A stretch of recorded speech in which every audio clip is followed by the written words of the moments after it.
itinuturing na silang mga bilyonaryo. Paano ba nila ito nagawa? Gano'ng karaming kotse meron kayo? Parang dito sa baba, parang personal use lang namin, nasa 30 plus na yata siya. 30 plus? 40. Mga 40 plus. Ano-ano klase mga sasakyan to? Usually gusto namin yung mga SUVs para kasi apat yung mga anak namin. Isang sakayan lang kami lahat. Parang nasa isang sasakyan kami. Nagagamit niyo ba lahat yan? Yun, hindi na nga.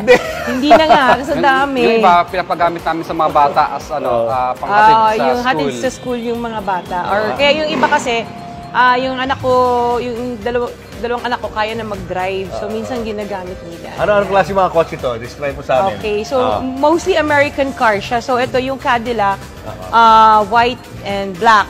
Ito yung sports niya, sports edition. Version. Yes. Okay. 20, ano yata yan? 20... Basta, something 20 something, oo.